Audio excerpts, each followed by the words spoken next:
partai yang paling bersih, partai yang jauh dari tindakan korupsi, dan pilih partai yang mengutamakan akhlakul karimah. Jadi bahwa kami mendukung karena beliau juga adalah pertama memang saudara di dalam keluarga, kedua memang saudara di dalam organisasi. Jadi karena uang 50.000, hanya uang 50.000 5 tahun gitu kan. Saya selalu berpedoman bahwa waktu yang saya miliki itu bukan hanya waktu untuk diri saya ataupun keluarga saya. Kalau para pemuda atau masyarakat golput. Karena kalau masyarakat itu golput, itu sama juga memberikan kesempatan kepada orang-orang jahat.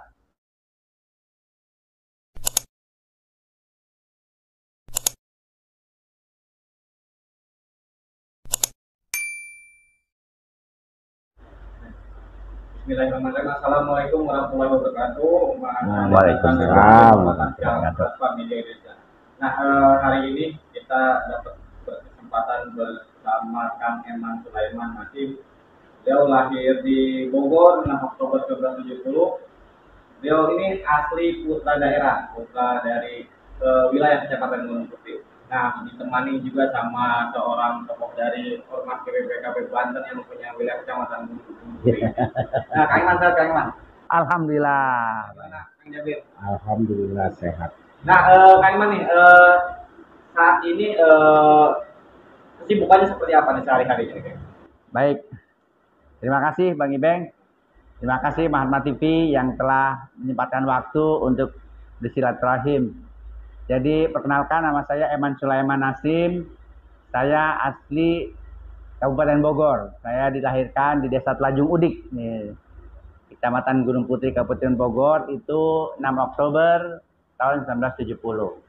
Kesibukan saya saat ini, saya selain dosen di 3 perguruan tinggi, antara lain Institut Setiami, kemudian juga di Universitas Indonesia, saya juga konsultan strategic management di perusahaan yang saya pimpin sejak tahun 2002 yang lalu. Jadi saya konsultan dan kemudian dosen. Saya juga sedang menyelesaikan pendidikan doktor saya di Universitas Brawijaya. Tapi S1, S2 saya selesaikan di Universitas Indonesia dan juga Magister Hukum di Universitas Gadjah Mada. Selain saya dosen dan konsultan, saya juga aktif berorganisasi. Saya saat ini dipercaya menjadi Sekretaris Jenderal Forum Alumni Perguruan Tinggi seluruh Indonesia. Kemudian saya juga Ketua Himpunan Masyarakat Tani dan Nelayan Indonesia, Himtani. Dan saya juga dipercaya menjadi Sekretaris Jenderal Solidaritas Muslim Alumni Universitas Indonesia atau Solusi UI. Kemudian saya aktif juga di organisasi kehumasan seperti Perhumas, dan saya masih tercatat sebagai redaktur Des Nasional di salah satu media massa online. Jadi karena kuliah saya, S1 saya di UI jurusan komunikasi, kemudian saya sambil jadi dosen, saya jadi wartawan di Kompas Gramedia hampir 8 tahun lebih. Nah, saya belum meninggalkan aktivitas saya sebagai wartawannya, meskipun wartawan tidak tetap gitu kan, tapi bukan wartawan bodrek gitu kan. Saya wartawan yang sudah tersertifikasi oleh Dewan Pers, yaitu lewat uji kompetensi wartawan UKW. Saya juga masih dipercaya oleh kawan-kawan wartawan menjadi Sekretaris Jenderal Persatuan Jurnalis Online PJOI. PJOI pimpinan Mas Eko, Persatuan Jurnalis Online Indonesia. Itu antara lain aktivitas-aktivitas saya. Selain tentu saya juga pengurus masjid di tempat saya tinggal. Dimanapun saya tinggal, saya selalu menjadi pengurus masjid. Di UI, waktu saya kuliah di UI, saya menjadi pengurus masjid Universitas Indonesia Depok dan juga pengurus masjid Adip Rahman Hakim Salemba. Nah, kemudian selain pengurus masjid, saya juga ketua Pusat Pengembangan Infak Forum Studi Islam. Kemudian saya dipercaya menjadi ketua Badan Perwakilan Mahasiswa FISIP UI. bersama Mas Andi Wijayanto yang sekarang Gubernur Lemhanas. Kemudian setelah dianggap berhasil mungkin ya menjadi Ketua BPM FISIP UI, saya dipercaya menjadi Ketua BEM UI. Sekarang namanya BEM UI, kalau dulu namanya Ketua Umum Senat Mahasiswa Universitas Indonesia. Wakil saya atau Ketua Harian saya itu Bang Zulkifli Mansyah, sekarang Gubernur Nusa Tenggara Barat. Itu. Jadi kalau saya sekarang aktif berorganisasi, termasuk saat ini saya anggota Dewan Pakar, Dewan Pimpinan Pusat Partai Keadilan Sejahtera, karena sejak saya SMP, saya sudah aktif berorganisasi. Saya di SMP Negeri 1 Cilengsi, saya itu dulu wakil ketua umum OSIS SMP Negeri 1 Cilengsi.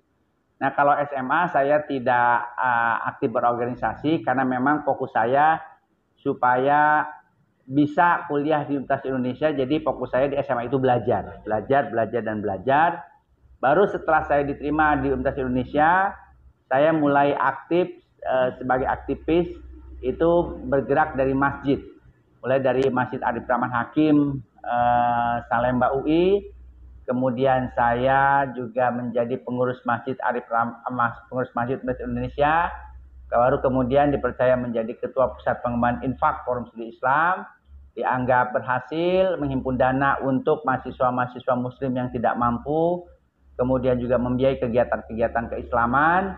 Nah, saya diminta menjadi Ketua BPM FISIP UI, Badan Perwakilan Mahasiswa FISIP UI. Nah, akhirnya saya terpilih menjadi Ketua Umum. Kemudian wakilnya Pak Andi Wijayanto, beliau putra dari Mayor Jenderal almarhum Theo Syafei. Sekarang beliau Gubernur Lemhanas. Saat itu ketua senatnya adalah Eko Prasojo, sekarang guru besar Administrasi Publik Universitas Indonesia, yang juga mantan Wakil Menteri Pendayagunaan Aparatur Negara, Reformasi Birokrasi. Nah, mungkin dianggap berhasil menjadi Ketua BPM, saya dipercaya lagi, diminta untuk menjadi Ketua Umum Senat Mahasiswa UI, sekarang namanya BEM UI, itu lewat pemilihan umum langsung. Setiap mahasiswa memilih, voting. Dari 12 fakultas, alhamdulillah saya memenangi 11 fakultas. Lawan saya dari Fakultas Kedokteran UI, saya hanya kalah di Fakultas Kedokteran UI. Alhamdulillah. Jadi darah aktivis maupun organisatoris saya ya memang sudah sejak SMP. Maka begitu saya diminta menjadi anggota Dewan Pakar DPP PKS, ya saya pikir ini adalah salah satu implementasi dari jiwa organisatoris saya dan juga kehidupan saya atau habitat saya yang biasa tinggal di masjid. Sementara kita tahu pengurus dari PKS baik tingkat pusat maupun tingkat ranting sampai kelurahan itu kan rata-rata orang masjid. Jadi saya pun kehidupan saya dari kecil sampai saat ini adalah masjid. Jadi masjid adalah rumah kedua saya. Ya, makanya alhamdulillah kami tinggal tidak jauh dari masjid. Nah, dari sekian banyaknya mulai dari organisasi itu gimana Pak cara salah satu Bapak mengatur waktu pada organisasi satu ke organisasi yang lainnya? Karena kan bicara organisasi kan ini kita lebih sering berkumpul atau kita sering sharing gitu kan. Nah, seperti apa sih Pak cara membagi waktunya? Kita gini, saya selalu berpedoman bahwa waktu yang saya miliki itu bukan hanya waktu untuk diri saya ataupun keluarga saya. Jadi selain waktu untuk Tuhan yang Maha Kuasa seperti sholat, zikir dan sebagainya, waktu yang kita miliki juga untuk anak-anak dan istri itu juga wajib. Jangan sampai kita melupakan anak dan istri. Nah, tapi juga ada waktu untuk tetangga, waktu untuk organisasi. Karena sekarang saya jujur saja ada setidaknya 3 organisasi, yaitu Forum Alumni Perguruan Tinggi Indonesia, di mana saya yang sebelumnya wakil ketua umum, baru 2 minggu yang lalu saya diminta secara aklamasi menjadi sekretaris jenderal Forum Alumni Perguruan Tinggi Indonesia. Kemudian saya juga sudah beberapa tahun menjadi sekretaris jenderal Solidaritas Muslim Alumni UI, Solusi UI. maka kita gunakan skala prioritas.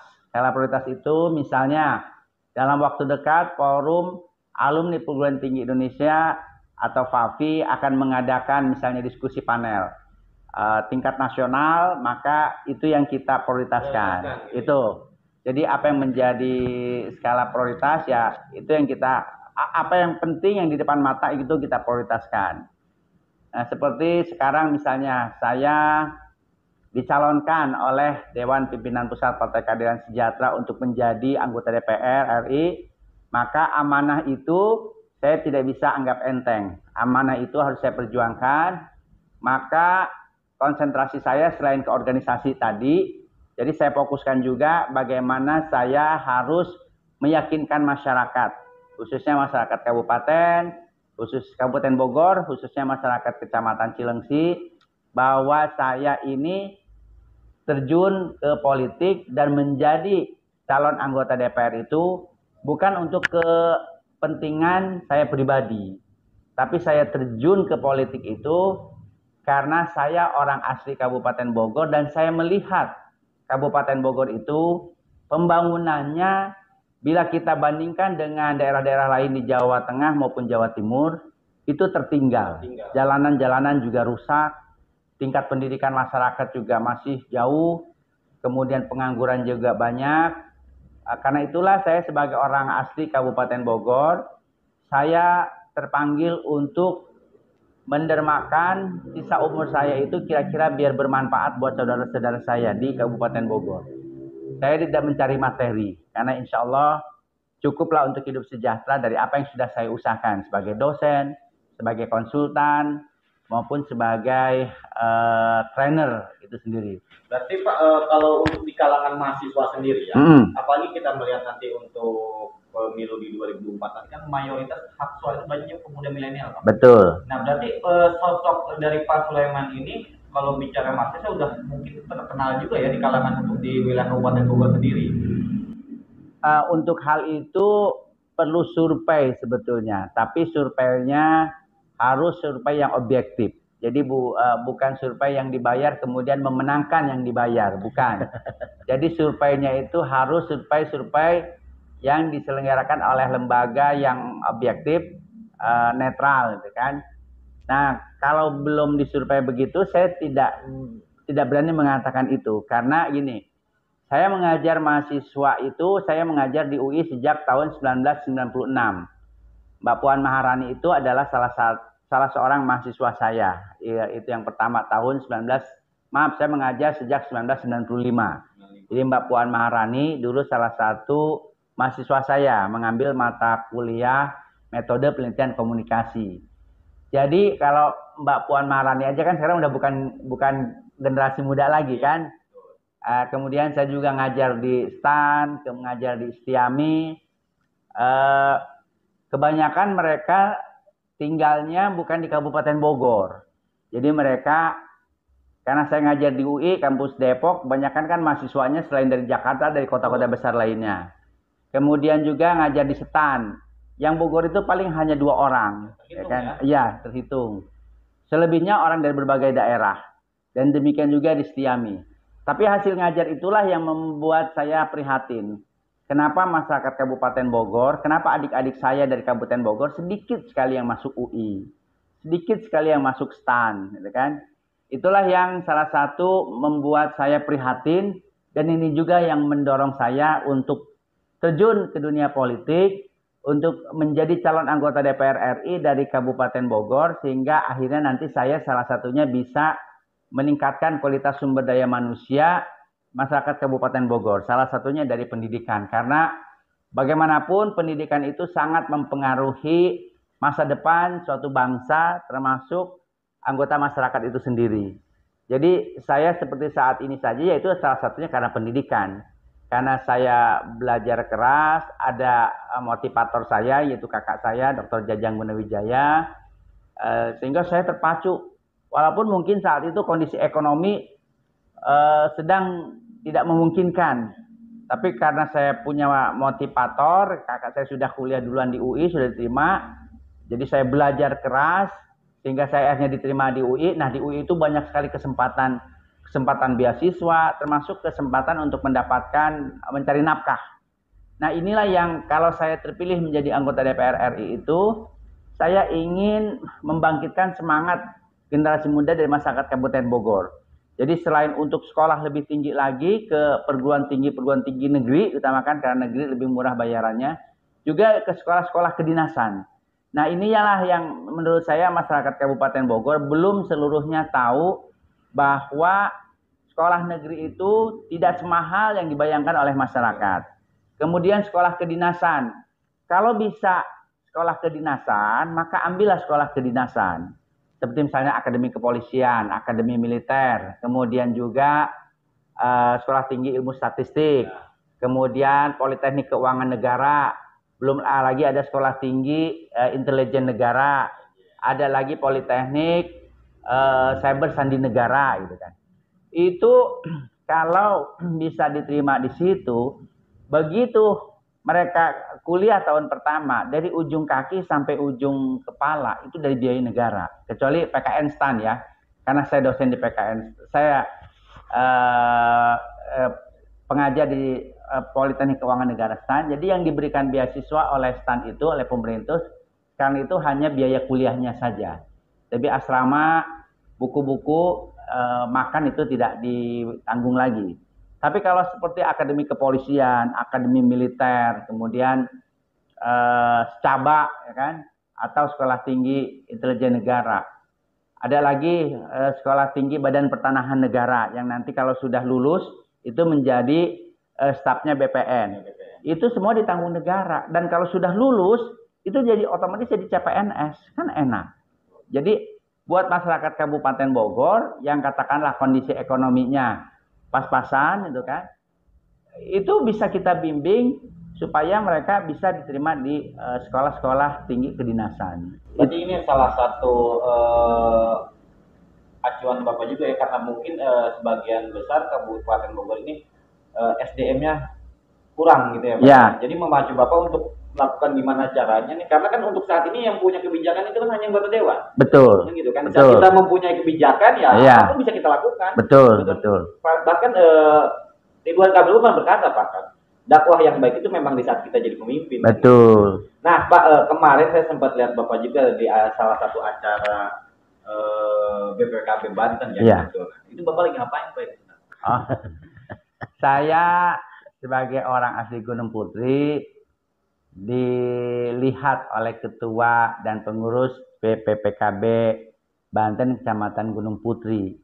Jadi saya sama Pak Ketua dalam hal ini Bang Usman Jabir, saya diminta menjadi Ketua Dewan Penasehat BPPKB Banten DPAC Kecamatan Gunung Putri. Karena itu Kecamatan Gunung Putri dan daerah kelahiran saya, maka apa yang bisa saya perbuat, apa yang bisa saya sumbangkan, saya sumbangkan. Jadi saya tidak melihat, oh ini tingkatannya kecamatan, sementara saya sudah bermain di tingkat nasional. Saya tidak melihat seperti itu. Apa yang bisa saya sumbangkan, akan saya sumbangkan. Meskipun itu di tingkat desa, bahkan di tingkat RT. Karena saya juga pengurus RT, saya pernah menjadi ketua RW di Kota Bogor, pejabat ketua RW, sekretaris RW, ya kan? Kemudian juga di Jakarta saya pernah juga menjadi pengurus RT seperti itu. Walaupun misalnya saya punya perusahaan konsultan dan klien saya itu ketua DPD, kemudian kantor Wapres, kemudian BUMN. Tapi saya tidak melihat bahwa saya harus bermain di tingkat nasional terus. Oh enggak juga gitu kan. Maka istilahnya itu di mana istilah orang Padang itu di mana bumi dipijak ya. Nah, di situ langit kita dijunjung. Jadi kita harus mengakar ke bawah, di samping juga kita ke atas. Seperti itulah. Nah, kalau Bang Jabir nih, Bang Jabir sudah sejauh masih mengenal Pak Eman ini. Iya, jadi begini. Saya justru baru tahu kalau Kang Eman ini ada saudara juga dalam keluarga. Setelah saya ketemu dengan saudara ya kan, ternyata rupanya Kang Eman ini adalah kakak sepupu dari kakak ipar saya. Saya belajar tentang profil beliau, saya pelajari ini orang yang cerdas, orang yang pintar, bisa melejit sampai ke tingkat nasional apa segala macam itu kan. Organisasi butuh orang semacam beliau. Kalau berbicara BPKB itu besar, solid apa, memang sudah besar. Tapi bagaimana caranya kita bisa lebih membesarkan lagi? Kalau katakan memang tadi sudah jaya, biar bisa lebih jaya lagi. Berarti perlu orang-orang yang pemikir semacam beliau ini. Saya lirik beliau, kan? Karena pertama memang saudara, saya ajak beliau masuk di BPKB Banten sebagai ketua Dewan Penasehat. Butuh ilmunya. Nah, kan beliau juga mau menjawab kan. Nah, kalau dari Bang Jaber sendiri dan anggotanya seperti apa? Nah, terakhir saya dapat informasi atau saya diundang sama beliau bahwa saya dan dia untuk maju sebagai anggota Dewan DPR RI. Ya. Ini saya kaget pada saat itu. Kaget ya kan. Selama ini BPKB solid mendukung calon-calon yang ada, tapi tidak ada yang lahir dari dalam organisasi itu sendiri. Hanya sebatas mendukung dan Betul. tidak tahu gitu kan. Organisasi seperti apa? Nah, setelah pemilihan dilaksanakan, terpilihlah salah satu calon apa segala macam, sudah selesai, putus di situ. Nah, saya lebih optimis untuk sekarang ini, untuk beliau nih, karena kenapa saya optimis, sangat optimis. Beliau lahir dari BPKB sendiri. Insya Allah, karena memang BPKB ini dikenal selama ini solid itu, selalu mengedepankan kekeluargaan, rasa persaudaraan. Ya. Kalau sekarang anaknya BPKB sendiri yang akan maju, insya Allah akan lebih solid lagi. Dan insya Allah ada takdir dari Allah Subhanahu Wa Taala, beliau ditakdirkan untuk mencari. Bahkan nanti pokok-pokoknya bisa teman-teman BPKB. Betul sekali, itu yang kita harapkan. Macam programnya, gitu betul. Kan, perdayaannya, gitu kan, karena kalau bicara organisasi itu perlu memang sedikit polesan-polesan pembelajaran terkait apa sih artinya organisasi itu. Jangan sampai organisasi ini salah gunakan. Gitu kan, karena sekarang kan mindsetnya orang udah dengar bahasa ormas aja udah pikirnya udah pada kemana-mana. Gitu kan. Nah, ini kan PR, salah satu PR juga. Gimana caranya masyarakat terkait ormas ini harus berubah nih mindsetnya. Oh, ormas ini seperti ini. Oh, ormas ini seperti ini. Nah, gitu. Jangan sampai ormas ini selalu dikaitkan dengan hal-hal yang kriminal. Gitu. Betul. Gitu kan. Nah, Pak Usman, langkah sejauh mana nih terkait nanti persiapan sejauh mana untuk Kang Eman sendiri untuk mencalonkan di DPR RI nanti? Jadi langkah yang saya sudah lakukan, pertama yang saya bilang tadi bahwa kami mendukung karena beliau juga adalah pertama memang saudara di dalam keluarga, kedua memang saudara di dalam organisasi. Saya sudah melakukan langkah memperkenalkan diri ke DPC, Kang Uwo dalam hal ini ya kan, Ketua DPC Bukan Banten, Kabupaten Bogor. Nah, kebetulan dapilnya untuk Kang Eman ini ada di Kabupaten Bogor. Wilayah 5. Pas banget, ya. Nah, saya sudah perkenalkan ke DPC, juga ke DPD, ya kan, ke DPP, bahkan juga sudah kemarin bahwa kita harus dukung anak kita supaya sukses. Kalau selama ini BPKB Banten sudah baik bersinergi dengan pemerintah, selama ini TNI Polri apa segala macam, bagaimana cara untuk memberi rasa aman dan nyaman terhadap masyarakat, akan lebih bagus kalau anak kita sendiri ada duduk di dalam pemerintahan. Jadi memang jadi seharusnya itu menjadi suatu kebanggaan juga untuk masyarakat Putri, gitu kan. Jadi bahwa putra daerah Gunung Putri ada di tingkat parlemen tertinggi gitu kan di DPR RI. Nah, Kang Eman nih, Kang Eman sendiri nih persiapannya untuk pemilu 2024 nanti sudah sejauh mana? Persiapannya karena kami akhir tahun mendapatkan amanah untuk menjadi calon anggota DPR RI, terutama setelah pertemuan di Kota Parahyangan Bandung. Maka kami tunduk sama keputusan partai. Jadi begitu saya terima SK Bacaleg, apalagi sekarang SK Caleg sudah keluar dan sudah didaftarkan KPU, persiapan kami sudah membentuk tim relawan di setiap Kordapil. Di Bogor ini ada 6 Kordapil. Jadi 6 dapil. Maka kami punya relawan di setiap dapil. Dapil 1 meliputi Cibinong, Citerep dan sekitarnya. Kemudian dapil 2 Gunung Putri, Bogor Timur lah dapil ya. Kemudian dapil 3 itu Taman Sari, Cisarua, Gadok dan sebagainya. Kemudian dapil 4 itu Lewiliang kalau tidak salah, Lewiliang, Pamijahan ya. Kemudian dapil 5 itu Ciampea dan sekitarnya. Kemudian dapil 6 Bojonggede. Jadi insya Allah kita sudah membuat tim dan tim itu segera bergerak kalau sudah ada keputusan Mahkamah Konstitusi apakah proporsional terbuka atau tertutup. Nah, selain itu juga tentu setelah keluarnya DCT, daftar calon tetap yang dilakukan oleh KPU. Namun demikian saat ini kami setidaknya sudah sowan-sowan lah ke para orang tua, tokoh masyarakat yang ada di daerah masing-masing di Kabupaten Bogor. Tapi belum masif sekali karena satu belum masanya kampanye, kedua juga kami juga masih menunggu nih MK itu apa nih, proporsional tertutup atau proporsional terbuka. Karena kalau proporsional tertutup itu berarti kan milihnya partai, gitu kan? Dan tentu saja kemungkinan jadinya itu ya nomor 1, 2, 3 gitu kan. Itu persis kita akan kembali ke zaman demokrasi ala Soeharto ya kan, terpimpin. Jadi orang milih partai.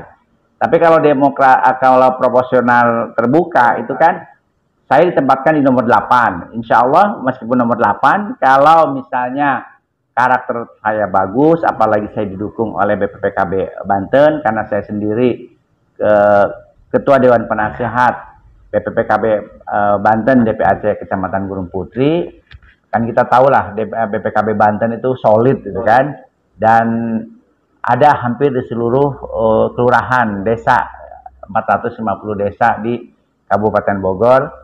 Kemudian juga saya, keluarga besar saya dari Bogor, khususnya Bogor Timur, saya tetap optimis, insya Allah gitu kan. Meskipun saya ditempatkan nomor 8, kalau proporsional terbuka, saya tidak gentar.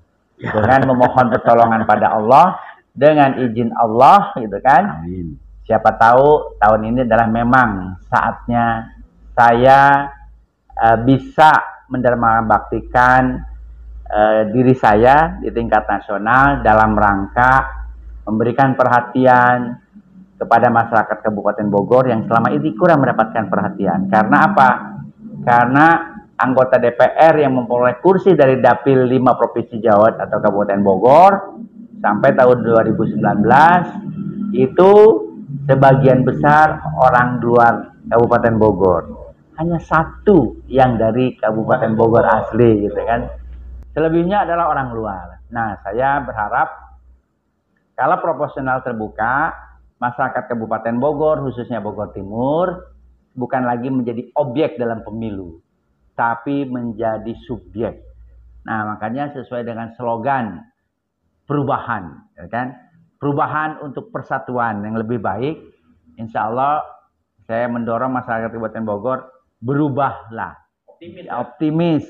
Jangan hanya memilih orang luar hanya karena serangan pajar misalnya. Hanya karena uang 50.000. Hanya uang 50.000 5 tahun gitu kan. Jangan gitu kan. Kalau yang seperti itu ya pastilah incumbent lagi menang, orang luar lagi menang.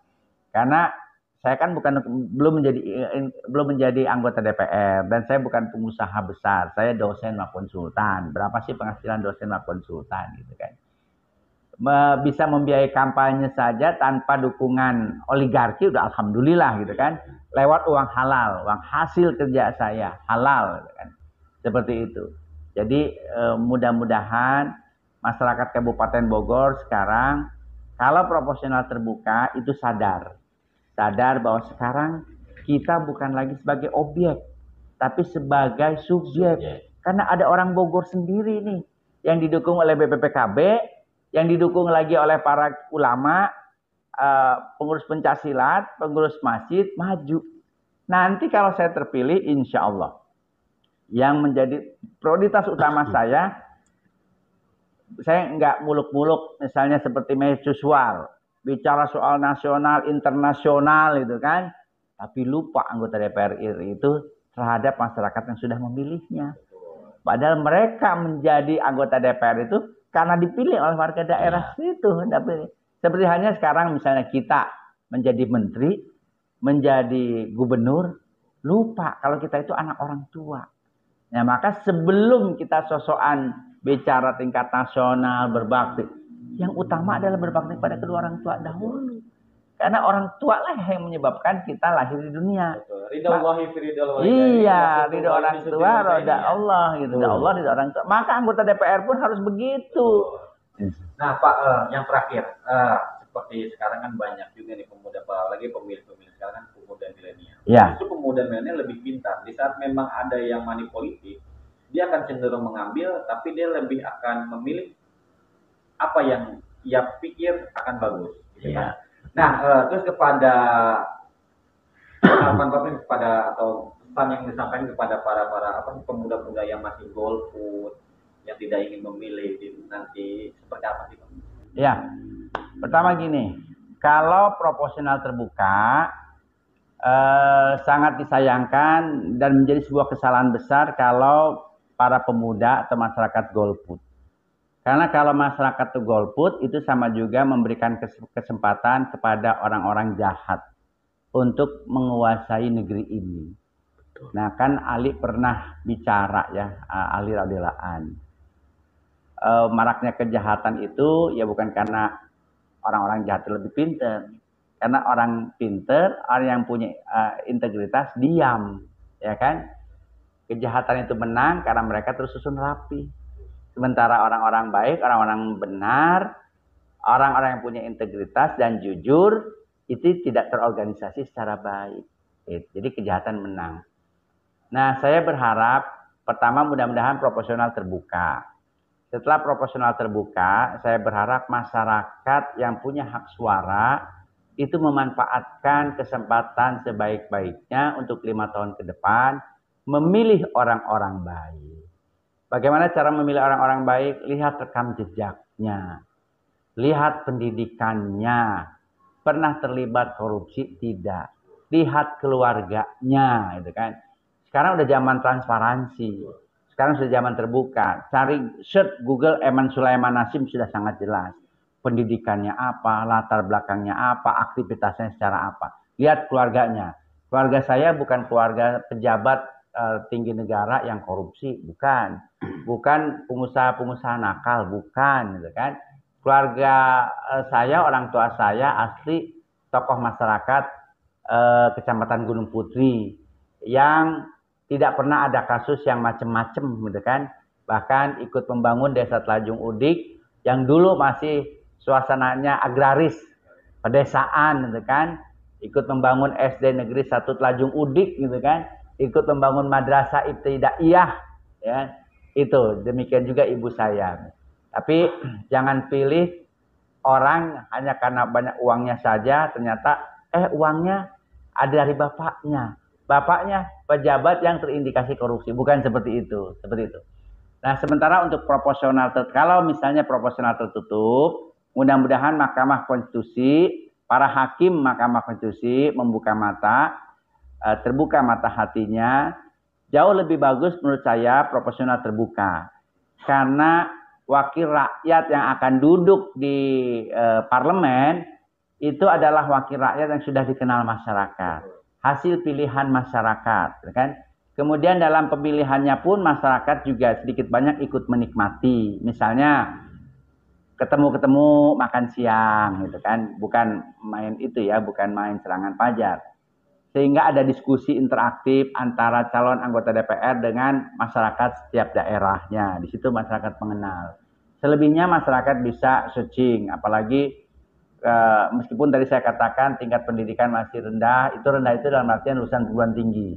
Tapi kalau SMA sudah banyak SMA di Kabupaten Bogor aja, khususnya di Kecamatan Gunung Putri, yang dulu tidak ada SMA waktu zaman saya SMA, itu sekarang udah berapa SMA di satu Gunung Putri?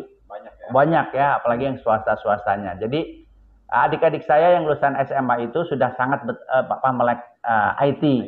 Jadi latar belakang bisa dilihat gitu kan. Jadi karena itu saya berharap Mahkamah Konstitusi memutuskan untuk proporsional terbuka. Kalau proporsional tertutup, ini ada keuntungannya buat caleg. Proporsional tertutup itu caleg tidak perlu nyiapin uang banyak, karena tidak perlu sosialisasi, gitu kan. Kenapa? Yang menentukan partai politik, gitu kan. Nah, kerugiannya bagi masyarakat tidak punya kedekatan dengan para wakil rakyat yang mengaku nanti akan mewakili rakyat suatu dapil gitu kan. Karena apa? Yang menentukan partai politik. Masyarakat memilih partai politik. Jadi nanti masyarakat seperti memilih kucing dalam karung. Karena apa? Yang akan menduduki kursi nomor 1, 2, 3 adalah orang-orang yang dekat dengan ketua umum partai, pengurus partai termasuk ketua DPD provinsi maupun DPW provinsi ataupun DPD kabupaten. Seperti kalau mereka yang tidak dekat, saya yakin tidak akan mendapatkan nomor urut jadi, gitu kan, pasti nomor belakang. Nah, maka otomatis nanti akan pilih adalah mereka-mereka yang senang menjilat ataupun incumbent. Jadi senang menjilat pengurus partai atau incumbent yang sudah jadi anggota DPR itu. Tapi kalau calon-calon baru yang punya niat memperbaiki bangsa dan negara, gitu kan, punya integritas, apalagi tidak banyak uang, saya yakin pasti tempatkan di nomor-nomor sepatu, gitu kan. Ya, ini kemunduran. Tapi meskipun dengan demikian, saya berharap tetap suara dari masyarakat, hak pilih masyarakat itu tetap digunakan. Meskipun dengan terpaksa karena tidak bisa memilih wakil rakyat langsung, hanya bisa memilih partai politik, ya pilihlah partai politik yang bersih, yang sedikit kasus korupsinya, yang sedikit kasus-kasus yang tidak bermoralnya. Ya alhamdulillah saya berada di partai yang anti korupsi, partai yang bersih, partai yang inklusif, namun mengutamakan akhlakul karimah. Jadi pesan saya kepada generasi muda, jangan jadi golput. Meskipun tidak bisa, meskipun MK memutuskan proporsional tertutup, tetap gunakanlah hak pilih. Hak pilihnya untuk memilih partai yang paling bersih, partai yang jauh dari tindakan korupsi, dan pilih partai yang mengutamakan akhlakul karimah. Ya tentu sebagai orang partai saya mengajak masyarakat pilih partai saya, gitu kan, seperti itu. Mungkin lebih asik jika memang pemilihan secara terbuka ya, karena mungkin lebih terasa juga dari masyarakat, karena dari masyarakat untuk masyarakatnya. Kita akhiri, wassalamualaikum warahmatullahi wabarakatuh. Waalaikumsalam warahmatullahi wabarakatuh.